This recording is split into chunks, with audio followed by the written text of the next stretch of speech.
October 15, 1942, Stalingrad Front. Dawn bled gray through the smoke-choked sky above the Volga Bend, where the industrial city's skeletal remains jutted from earth scarred by artillery. The temperature had dropped to -3 overnight, coating twisted metal and concrete rubble with a brittle film of frost that cracked underfoot.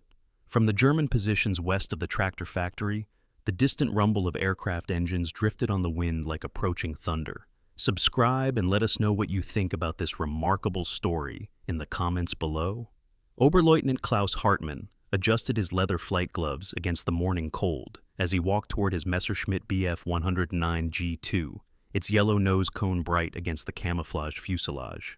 At 24, Hartmann had logged over 200 combat hours across the Eastern Front, earning a reputation for precision strikes against Soviet ground positions. His pale blue eyes surveyed the airfield, where mechanics performed final checks on the squadron's aircraft. The familiar scent of aviation fuel mixed with the acrid smoke that perpetually hung over this sector of the front. 3 kilometers to the east, Senior Lieutenant Viktor Petrov crouched beside his Aviation Il-2 Sturmovik at a hastily constructed forward airstrip. The aircraft's armored bulk cast a long shadow across the frozen grass, its twin 23mm cannons protruding from the wings like metallic fangs. Petrov ran his gloved hand along the armor plating that encased the cockpit and engine compartment, feeling the cold steel that had earned the Il-2 its nickname among Soviet pilots, the flying tank. At 28, he had survived 43 ground attack missions, each one a testament to the aircraft's ability to absorb punishment that would destroy lighter fighters. The previous week, German intelligence reports had filtered through Luftwaffe briefing rooms, describing the Soviet ground attack aircraft with dismissive terminology. Flight commanders spoke of the Il-2 as a slow, cumbersome target that posed minimal threat to experienced fighter pilots. The aircraft's maximum speed of 414 kilometers per hour seemed laughably inadequate compared to the Bf 109's capability of reaching 630 kilometers per hour in level flight. German pilots exchanged knowing glances during mission briefings when the Il-2 was mentioned, treating encounters with the Soviet aircraft as opportunities for easy victories rather than serious combat engagements. Petrov's navigator and rear gunner, Sergeant Alexei Volkov, climbed into the cramped rear compartment behind the pilot's seat. The 21-year-old from Leningrad had joined Petrov's crew 6 weeks earlier, replacing a gunner lost during a mission over the Don River Bend. Volkov's hands moved with practiced efficiency as he checked the 12.7mm UBT machine gun that served as the Il-2's primary defensive armament. The weapon's ammunition belt snaked through the aircraft's interior, like a metallic spine, each round capable of punching through aluminum skin at ranges exceeding 800 meters. The morning briefing at Hartmann's airfield had been routine, delivered by Major Wilhelm Steinberg in the operations tent where maps covered every available surface. Soviet ground forces were reportedly massing near the tractor factory, supported by artillery positions that required immediate attention. Intelligence suggested minimal air cover for the Soviet units, with only occasional appearances by obsolete fighters and the ungainly Il-2 ground attack aircraft that German pilots had learned to dispatch with relative ease. Steinberg's finger traced the target area on the tactical map, highlighting supply routes and ammunition depots that demanded destruction before Soviet forces could launch their expected counterattack. As Hartmann performed his pre-flight inspection, his attention focused on the technical superiority that had made German fighters dominant across multiple fronts. The Bf 109 G2's Daimler-Benz DB605A engine generated 1,000 horsepower, propelling the aircraft to altitudes where enemy fighters struggled to maintain performance. Its armament configuration of one 20mm MG-151 cannon running through the propeller hub, supplemented by 2 13mm MG-131 machine guns mounted above the engine, provided devastating firepower against both aerial and ground targets. The aircraft's climb rate of 17 meters per second meant that even if Soviet fighters achieved surprise, German pilots could quickly gain altitude advantage for diving attacks. Petrov's pre-flight routine followed different priorities, emphasizing the survival characteristics that distinguish the Il-2 from conventional fighters. The aircraft's armor protection included 4 to 12mm steel plating around the cockpit, engine, and fuel tanks, creating a protective shell that could withstand direct hits from rifle-caliber ammunition and shell fragments. This armor added significant weight, reducing speed and maneuverability, but enabled the Il-2 to complete ground attack missions in environments where unarmored aircraft would be destroyed within minutes. The trade-off between protection and performance had been carefully calculated by Soviet designers who understood that ground attack missions required aircraft capable of surviving intense anti-aircraft fire rather than engaging in aerial dogfights. The sound that would define this encounter began as a low mechanical grinding, transmitted through the Il-2's airframe as Petrov engaged the starter motor. The Mikulin AM-38F engine coughed once, twice, then roared to life with a distinctive rumble that Soviet ground forces had learned to associate with close air support. Unlike the high-pitched whine of fighter engines, the Il-2's power plant generated a deeper tone that seemed to emerge from the earth itself. This sound, reverberating across the frozen landscape, would become both harbinger and executioner in the engagement that was about to unfold. Hartmann's squadron lifted off at 0847 hours, 6 Messerschmitts arranged in loose formation as they climbed toward their assigned patrol altitude of 4,000 meters. The German pilot settled into the familiar rhythm of formation flying, his aircraft maintaining position 30 meters behind and to the right of his flight leader. Below, the Stalingrad battlefield spread like an infected wound across the landscape, with smoke columns marking artillery impacts and the skeletal remains of buildings creating geometric shadows on the ground. Radio chatter remained minimal, following Luftwaffe protocols that emphasized operational security and fuel conservation during extended patrols. 50 kilometers to the northeast, Petrov's formation of 4 Il-2s flew at 800 meters altitude, following a route designed to minimize exposure to German fighter patrols. The Soviet aircraft maintained tight formation, their armored hulls reflecting the weak morning sunlight as they approached the target area. Intelligence reports indicated German armor concentrations near Hill 107.5, a strategically vital position that overlooked supply routes into the city center.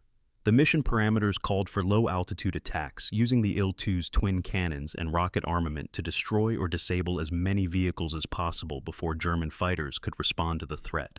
The metallic tang of aviation fuel lingered in the frozen air at Demyansk airfield as Major Hans Brenner examined the latest intelligence reports. February 1942 had brought a bitter cold that made even breathing painful, yet Soviet aircraft continued their relentless sorties against German positions. The reports described a new threat, heavily armored ground attack planes that seemed to absorb punishment like medieval knights absorbing sword strikes. Brenner's squadron had lost 3 Messerschmitts in the past week to these mysterious aircraft. His pilots spoke of bullets bouncing off thick armor plating, of cannons that tore through Wehrmacht formations with devastating precision. The Soviet Il-2 Sturmovik had earned whispered respect among the Luftwaffe veterans, though few would admit it openly. At Kulm, 30 kilometers southeast, Hauptmann Viktor Novak commanded the 7th Guards Ground Attack Regiment. The Il-2s under his command bore scars from countless missions, bullet holes patched with metal plates, propeller blades nicked by flak fragments. Each aircraft told stories of survival that seemed impossible for any flying machine.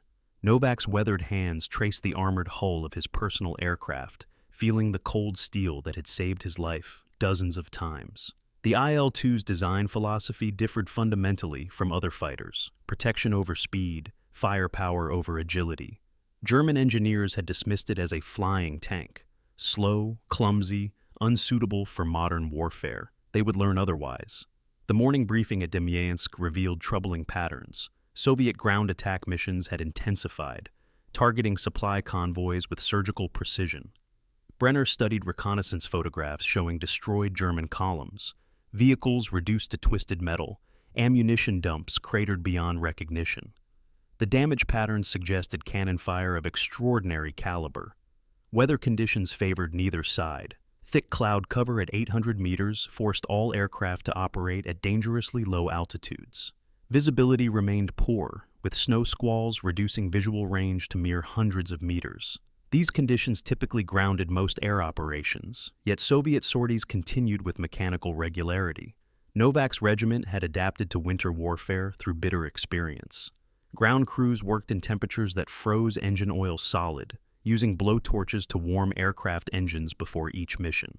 Pilots wore fur-lined leather suits that added bulk, but provided essential protection against the killing cold at altitude. The Il-2's armored bathtub protected crew members from ground fire, but offered no warmth. Ice crystals formed on instrument panels, making navigation a matter of instinct and dead reckoning. Radio communications crackled with static interference that rendered voice coordination nearly impossible. Brenner's squadron launched at dawn, climbing through the overcast into brilliant sunshine above the clouds.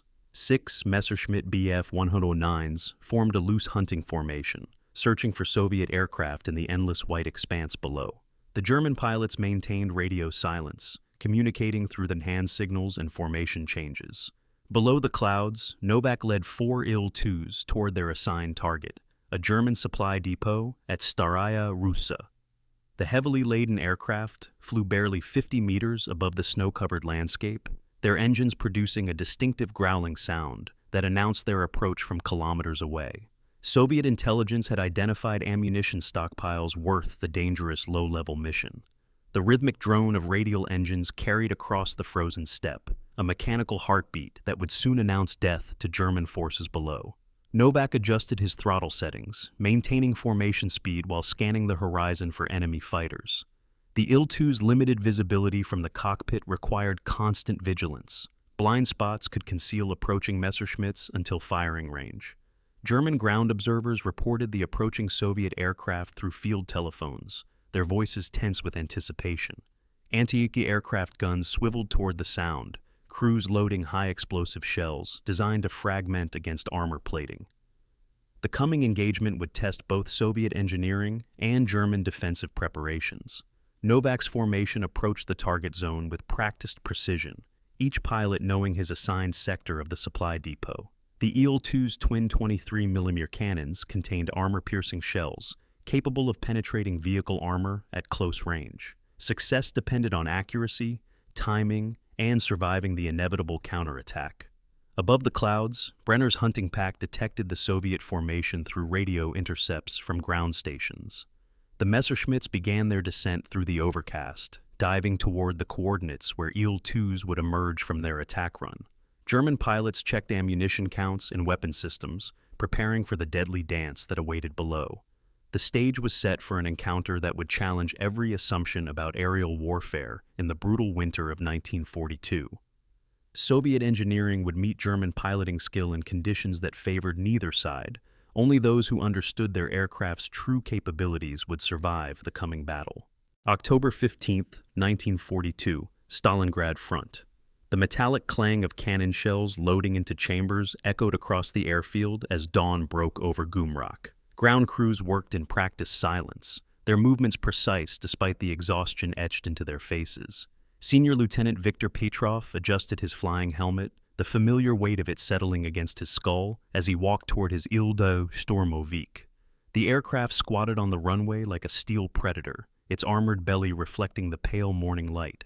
Petrov ran his gloved hand along the wing's leading edge, checking for battle damage from yesterday's sortie. The metal felt cold and reassuring under his touch.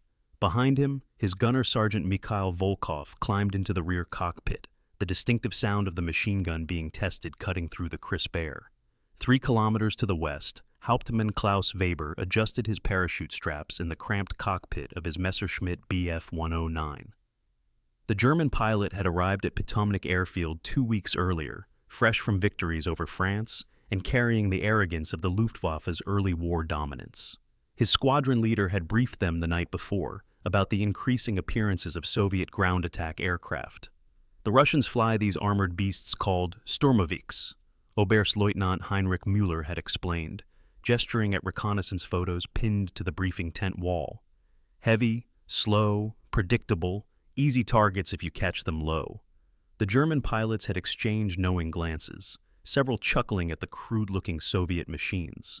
Weber started his engine, the Daimler-Benz DB601 roaring to life with mechanical precision.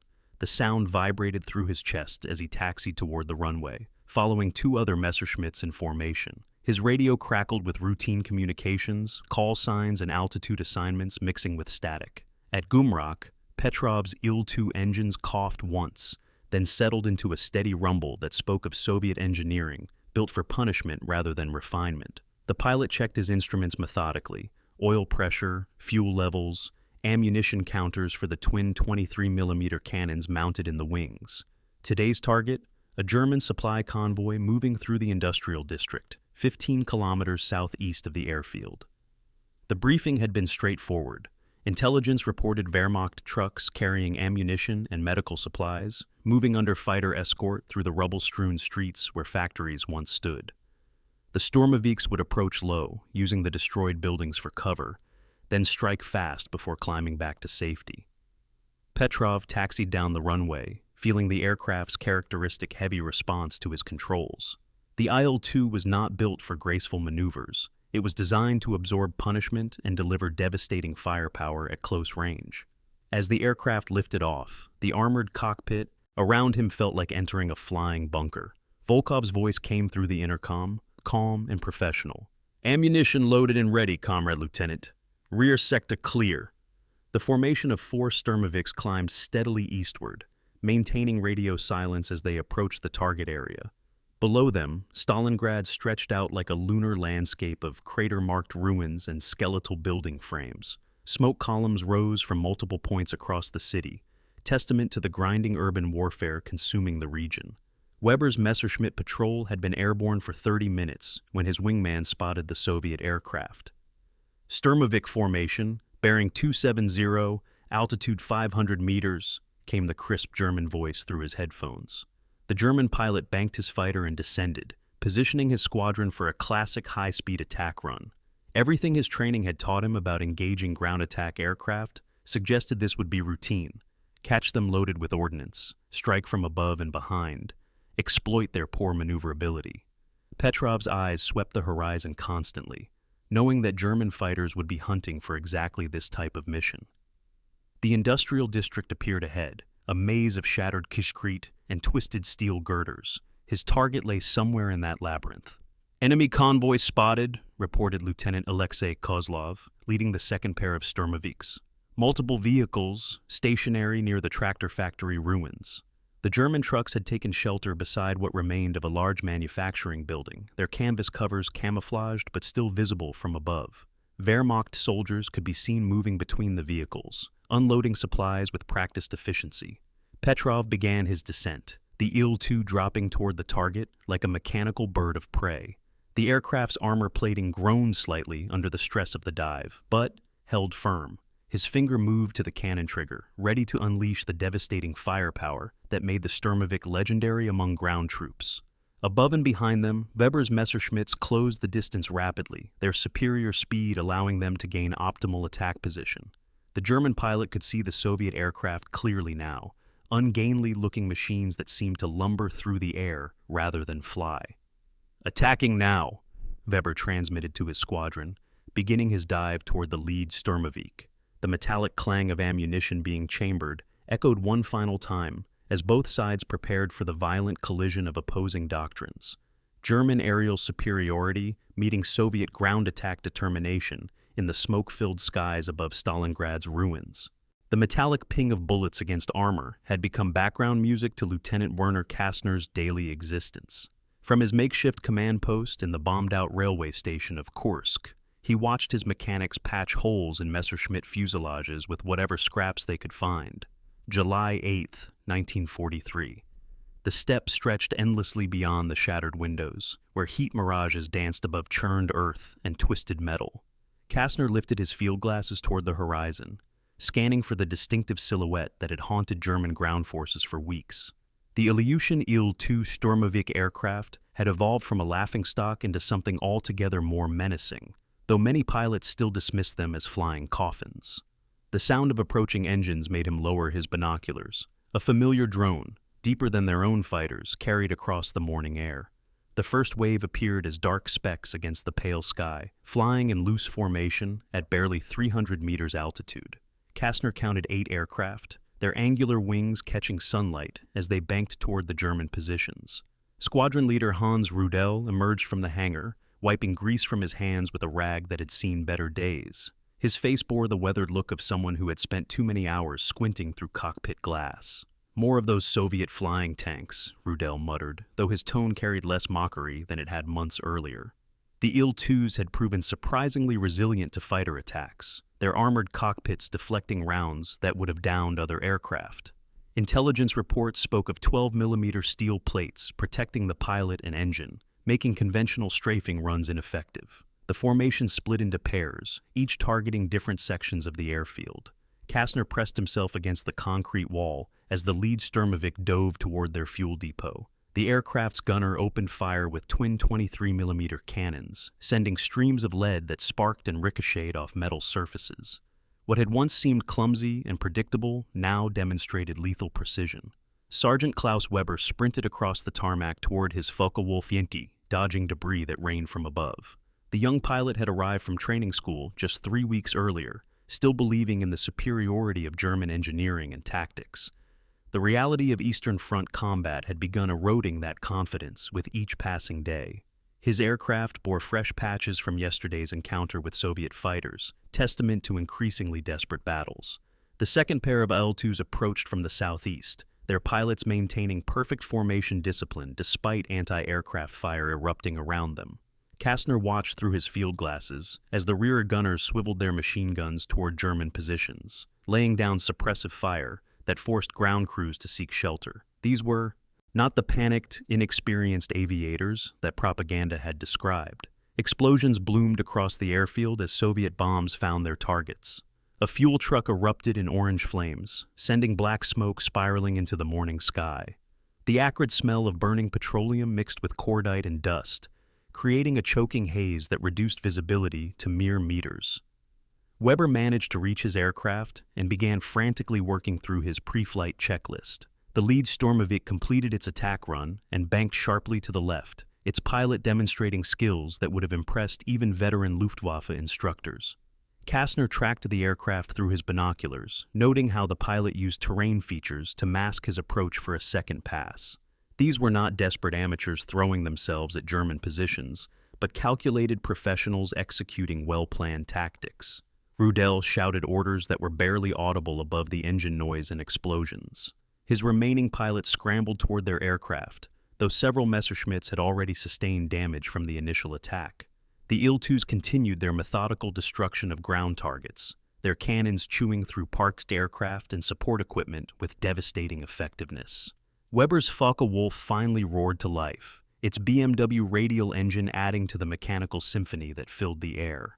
The young pilot taxied quickly toward the damaged runway, dodging craters and debris while the third pair of Sturmoviks began their approach. His hands worked the controls with nervous precision, muscle memory from training school, competing with the adrenaline of combat. The sound of rending metal echoed across the airfield as cannon rounds tore through a nearby hangar. Kastner pressed himself lower against the wall, feeling vibrations from each impact travel through the concrete. The methodical destruction continued without pause, each Soviet aircraft making multiple passes to ensure maximum damage to German infrastructure. Through the smoke and chaos, a new sound emerged. The distinctive whine of German fighter engines at full throttle announced the arrival of reinforcements from a neighboring airfield. 3 Messerschmitt 109s dove toward the attacking formation, their pilots eager to engage targets that had grown increasingly bold in recent weeks. The air battle that followed would test everything both sides had learned about their respective aircraft. Kastner watched Weber's Focke-Wulf lift off from the damaged runway, climbing rapidly to join the developing dogfight. The young pilot's aircraft bore the scars of previous encounters, but its engine ran smoothly as it gained altitude. Above them, Soviet and German fighters began the deadly dance that had become routine over the Eastern Front, where experience and equipment would determine who returned to base. The metallic ping of cooling engines filled the sudden quiet that followed the Soviet withdrawal. Kastner emerged from his shelter to survey the damage, counting destroyed aircraft and calculating their dwindling resources. The war that had begun with such confidence now demanded adaptations that tested every assumption about aerial combat. The Il-2 Sturmovik had earned respect through demonstrated capability rather than reputation, transforming from object of derision into genuine threat through the crucible of actual combat experience. The metallic screech of damaged hydraulics filled Obergefreiter Klaus Brenner's cockpit as his Bf-109 limped back to base.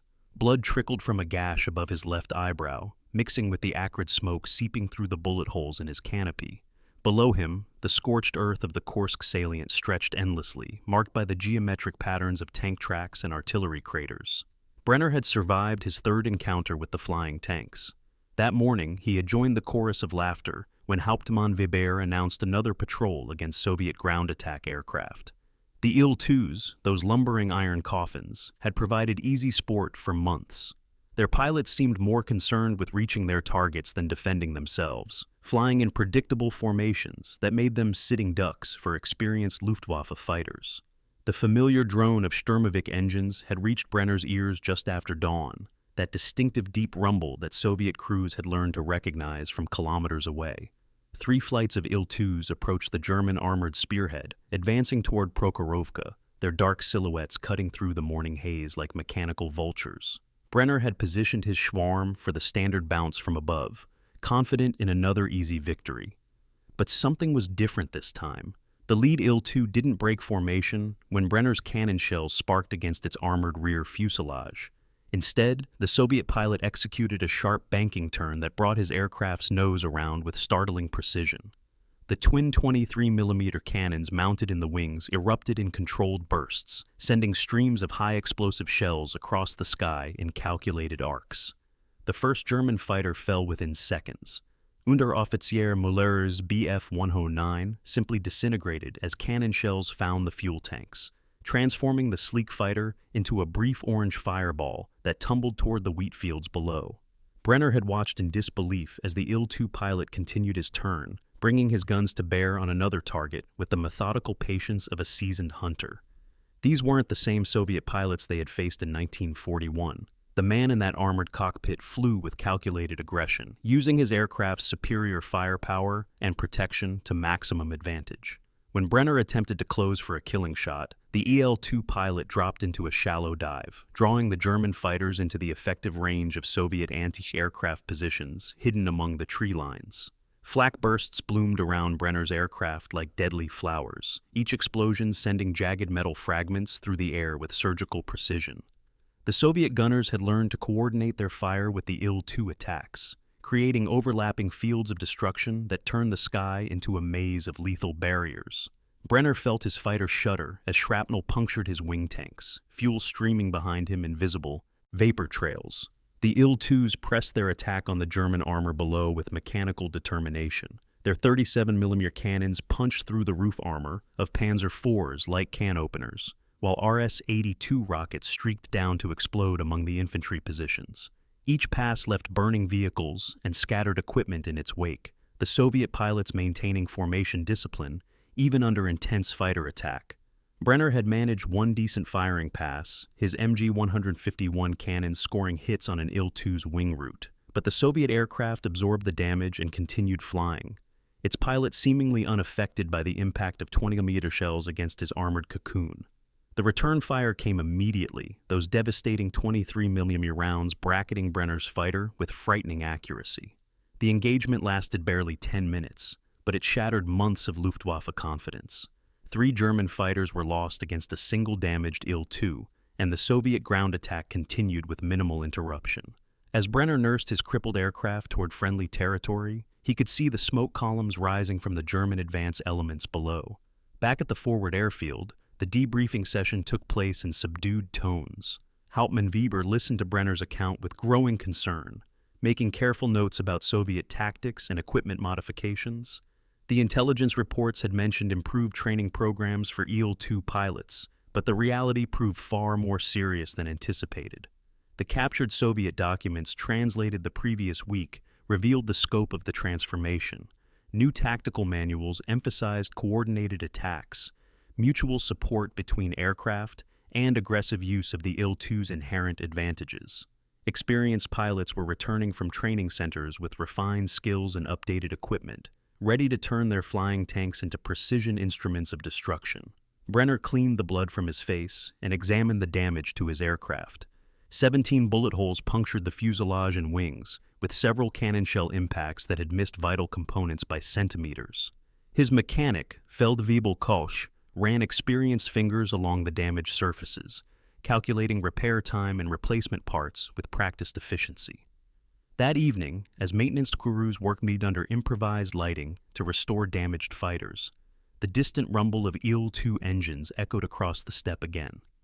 The Soviet pilots were flying night harassment missions now, their aircraft modified with improved navigation equipment and radio coordination systems. The laughter had died in German throats, replaced by the grim recognition that the war in the air was changing. Brenner lay on his narrow bunk, listening to the methodical sound of Soviet engines growing closer. Tomorrow would bring another encounter with the flying tanks, and this time the German pilots would approach with hard-earned respect for their opponents. The Il-2 Sturmovik had evolved from easy prey into apex predator, its cannons ready to rain destruction on any who dared underestimate its lethal potential. The distinctive whine of the VK-105PF engine had become Storm's signature across the Eastern Front.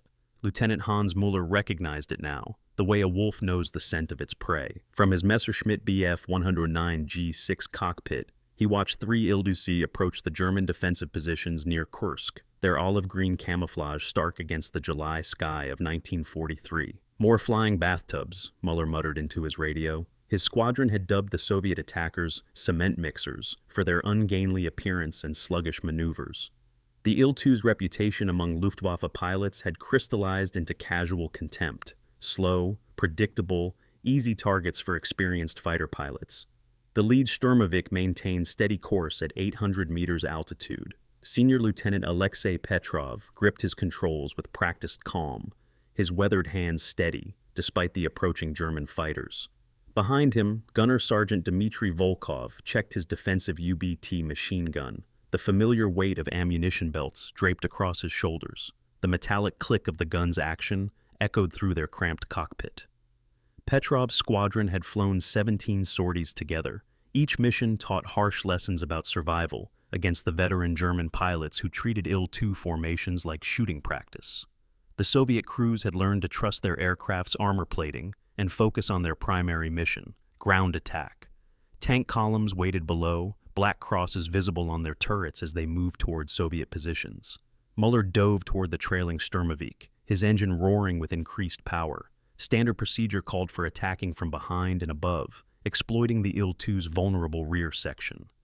The Soviet aircraft's thick frontal armor could deflect 20mm cannon shells, but concentrated fire on the engine or tail section usually proved effective.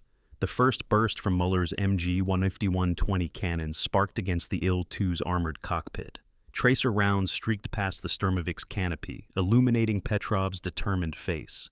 The Soviet pilot banked left, maintaining his attack approach despite the incoming fire. His mission parameters required destroying the German armor below, regardless of fighter interference. Volkov opened fire with his rear-facing machine gun, the rhythmic chatter joining the battle's symphony. His tracers arced toward the pursuing Messerschmitt, forcing Mueller to adjust his attack angle. The German pilot had expected easy prey, not coordinated defensive fire from a supposedly obsolete aircraft. Two more Bf 109s joined the engagement, their engines howling as they closed distance. The sky filled with crisscrossing tracer fire and the acrid smell of cordite.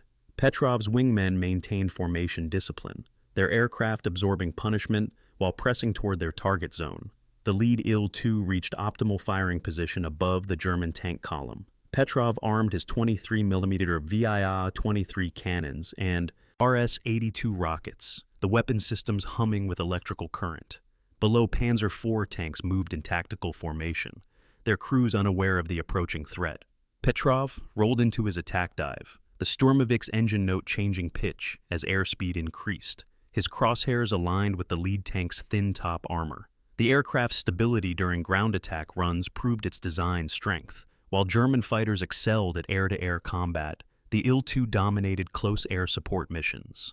The first rocket salvo erupted from beneath Petrov's wings, 8 RS-82s streaking toward the armored column. Explosive impacts bloomed across the German position, sending debris and smoke skyward. His 23mm cannons followed, their high-velocity shells penetrating tank armor with devastating effect.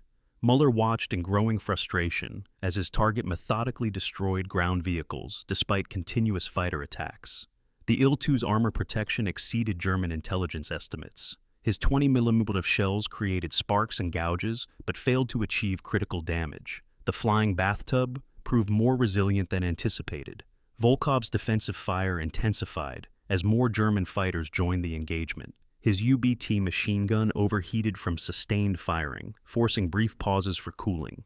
Steam rose from the weapon's barrel, mixing with the metallic taste of spent propellant that filled their cockpit. The second Il-2 completed its attack run, leaving 2 burning Panzer IVs in its wake.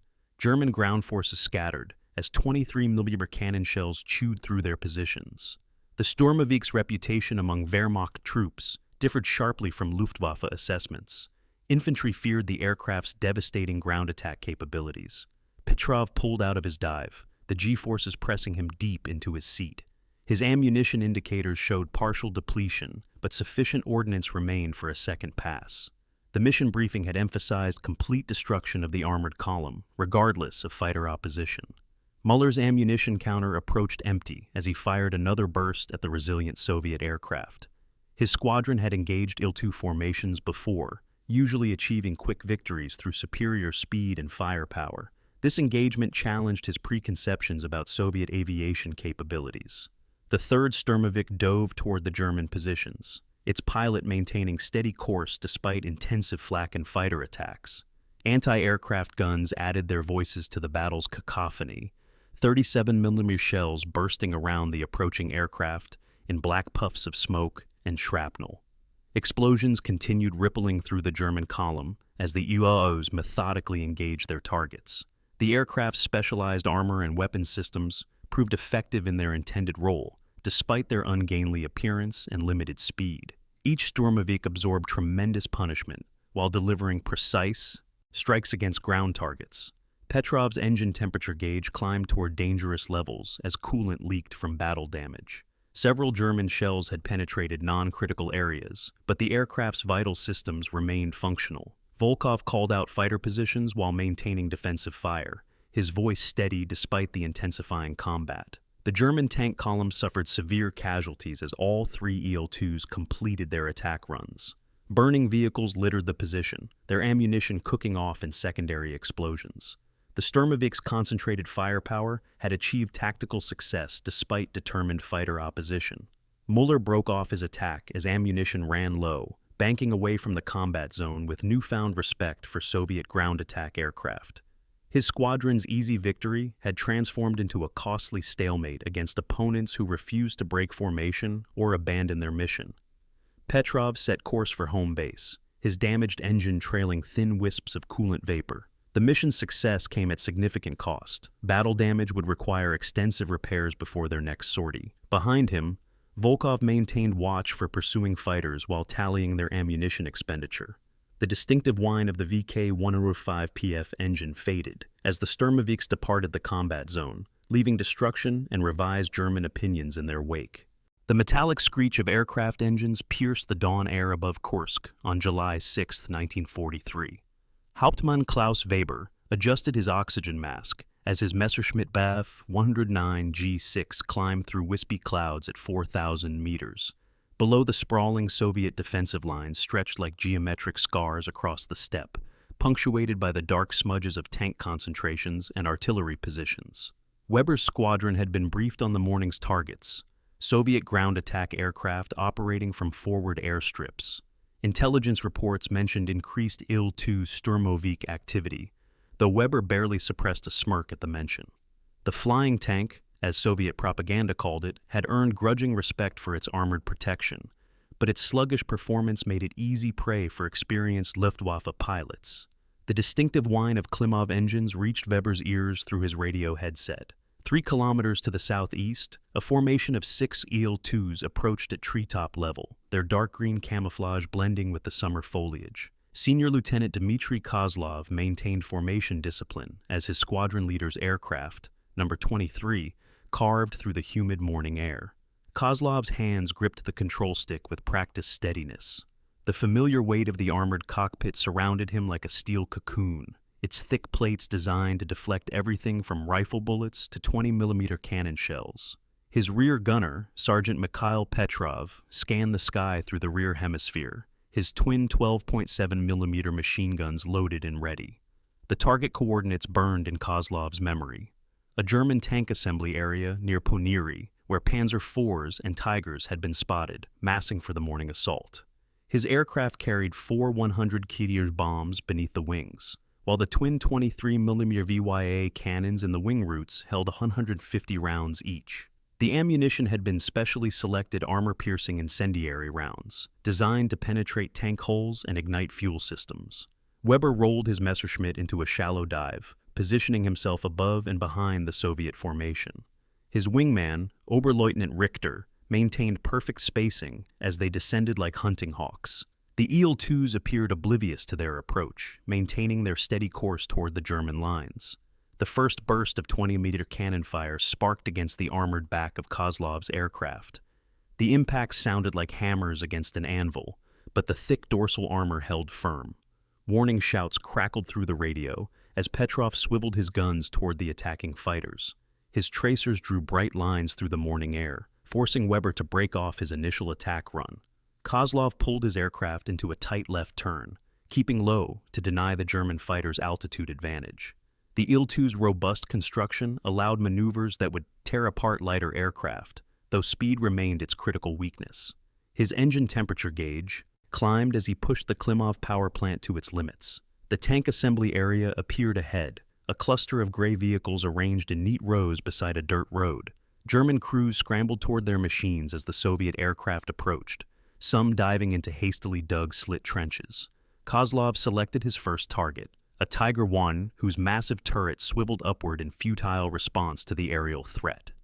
His bomb release mechanism engaged with a mechanical clunk. 4 100 kg bombs separated from their pylons in precise sequence, their fins stabilizing their descent toward the armored targets below. The Tiger's thick frontal armor meant nothing against bombs striking from above, where the hull roof measured only 25 millimeters. The first explosion lifted a Panzer IV completely off its tracks, the blast wave rippling outward through the assembly area. Secondary detonations followed, as fuel and ammunition stores ignited, sending columns of black smoke spiraling skyward. Kozlov pulled up sharply, his mission parameters requiring immediate egress after bomb delivery. Weber pursued relentlessly, his cannon fire sparking against the Il-2's armored fuselage without apparent effect. Frustration mounted as shot after shot deflected harmlessly off the Soviet aircraft's protection. His ammunition counter showed diminishing reserves, while the stubborn Sturmovik continued flying, seemingly impervious to damage. The formation of Il-2s began their return journey, flying barely 50 meters above the contested ground. German flak positions opened fire, filling the air with dark bursts of 37mm shells, but the low altitude made accurate prediction difficult. Kozlov weaved between the explosions, his aircraft bucking in the turbulent air. Petrov's rear guns continued their defensive fire, forcing the pursuing Messerschmitts to maintain cautious distances. The sergeant had learned to lead his targets properly, compensating for the relative motion between aircraft. His tracer streams reached toward Weber's fighter with increasing accuracy. A sharp metallic crack resonated through Weber's cockpit as one of Petrov's rounds punched through his engine cowling. Coolant mist began streaming from the damaged radiator, reducing visibility through his windscreen. The engine temperature gauge swung rapidly toward the red zone as precious coolant leaked into the slipstream. Kozlov monitored his fuel gauges while calculating the distance to friendly territory. The morning's mission had consumed significant reserves, and the extended combat had pushed consumption above planned parameters. His No. 2 engine showed slight roughness, possibly from battle damage sustained during the initial attack. The Soviet formation crossed back into friendly airspace as Weber's damaged engine finally seized. The Messerschmitt's propeller windmilled uselessly as he searched for a suitable forced landing site. Below, Soviet infantry positions dotted the landscape, their occupants likely unsympathetic to German aviators. Richter's voice crackled through the radio, reporting his own ammunition exhaustion and fuel state. The two Messerschmitts had achieved no confirmed kills, despite concentrated attacks on the heavily armored Soviet aircraft. The Il-2s continued their steady flight toward home base, their mission accomplished and crews intact. Kozlov's airfield appeared ahead, its grass runway marked by wooden posts and fabric strips indicating wind direction. Ground crews waited beside the runway with fuel trucks and ammunition trailers, ready to prepare the aircraft for additional sorties. The war demanded continuous operations, with little time for rest or maintenance. The landing sequence proceeded smoothly despite minor battle damage to Kozlov's aircraft. Post-flight inspection revealed numerous impact marks from German cannon fire, but none had penetrated the critical armor protection around the cockpit and engine bay. Petrov emerged from his gunner's position with a satisfied expression, having claimed probable hits on one attacking fighter. Intelligence officers debriefed the squadron immediately, recording target coordinates, damage assessments, and enemy fighter encounters. The successful strike against the tank assembly area would be incorporated into larger tactical planning, supporting the defensive operations around Kursk. Each mission contributed to the broader strategic picture, though individual crews rarely saw beyond their immediate objectives. Weber's parachute descent ended in a wheat field, 2 kilometers behind German lines, where infantry patrols recovered him within an hour. His report to squadron headquarters emphasized the Il-2's remarkable survivability under direct cannon fire, a factor that would require tactical adjustments for future encounters. The myth of German fighter superiority had encountered an uncomfortable reality in the form of Soviet engineering pragmatism. The morning sun cast long shadows across Kursk airfield as ground crews wheeled the last Il-2 Sturmovik into position. Major Anatoly Kravchenko stood beside his aircraft, running calloused fingers along the fresh patch welded over yesterday's puncture wounds. The metallic tang of gun oil mixed with aviation fuel created a familiar cocktail that had become his morning ritual since the counteroffensive began. 3 weeks had passed since Hans Mueller's Messerschmitt squadron had first encountered the seemingly clumsy Soviet ground attack planes. The German pilot's confidence had evaporated like morning mist over the steppe. His flight log, stained with hydraulic fluid and marked by increasingly urgent pencil scratches, told the story of a hunter becoming hunted. Mueller's hands trembled slightly as he strapped into his cockpit for what he sensed might be his final sortie. The familiar leather seat felt foreign beneath him, every instrument gauge a potential harbinger of disaster. Through his canopy, he watched Soviet fighters climbing into formation, twin-engine PE-2 bombers flanked by sleek Yak-9 escorts, with those distinctive flying tanks lumbering behind in perfect attack formation. The radio crackled with German voices, tension threading through each transmission like rust through steel. Squadron strength had dwindled from 18 aircraft to 7 operational fighters. Replacement pilots arrived weekly, their faces pale with inexperience, their life expectancy measured in days rather than months. Kravchenko's squadron lifted off into crystalline air, each Il-2 carrying its deadly cargo of 37-liter cannon shells and RS-132 rockets. Below, the geometric patterns of German defensive positions spread across the landscape like a patchwork quilt.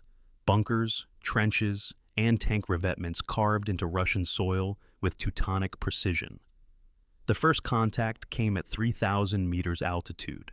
Mueller's wingman spotted the Soviet formation approaching from the southeast, their dark silhouettes growing larger against puffy white cumulus clouds. The German pilots pushed their throttles forward, engines screaming as they climbed to gain altitude advantage. What followed defied everything taught in Luftwaffe tactical manuals. The Il-2s did not scatter or flee when intercepted. Instead, they tightened formation and dove toward their ground targets with mechanical determination.